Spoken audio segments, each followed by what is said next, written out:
అందరికీ నమస్కారం అండి. శైలజ వినిపించే కథల ఛానల్కు స్వాగతం.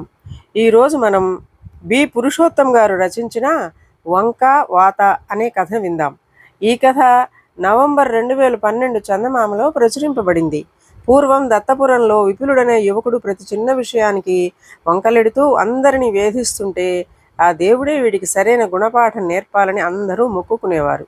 వాడి బాధ పడలేక ఒకరోజు పని మీద పక్క గ్రామానికి వెళుతూ మార్గమధ్యంలో ఒక మహావృక్షం చూసుకొని ఆ నీడన కాసింత నడుము వాల్చాడు విపులుడు. పైకి చూస్తున్న వంకలరాయుడికి ఏదో స్ఫురించింది. చెట్టుకాయలు చిన్నగా ఉన్నాయి. హే భగవాన్, ఇంత మహావృక్షానికి ఇంత చిన్న కాయలా?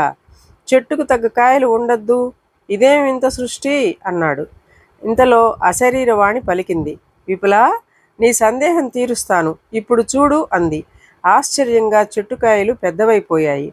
విపులుడు తృప్తిగా తల పంకించి, ఇప్పుడు బాగుంది, సహేతుకంగా ఉంది అని ఆ వృక్షపు చల్లదనానికి హాయిగా నిద్రలోకి జారుకున్నాడు.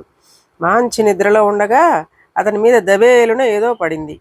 ఉలిక్కిపడి చూస్తే పైన గాలికి చెట్టుకాయలు రాలి కింద పడుతున్నాయి. ఇంతకు ముందు కంటే అవి పెద్దగా ఉండటం వల్ల మీద పడుతుంటే చెట్టు కింద విశ్రమించడం ప్రాణాంతకంగా మారింది. విపులుడు చెట్టు కింద నుంచి పరిగెత్తి, స్వామి, నాకు బుద్ధి వచ్చింది, ఇక నుండి దేనికి అనవసరంగా వంకలెంచను, చెట్టుకాయలు యథావిధిగా చెయ్యి స్వామి అంటూ ప్రార్థించాడు. చెట్టుకాయలు మామూలుగా మారిపోయాయి. ఇదండి కథ.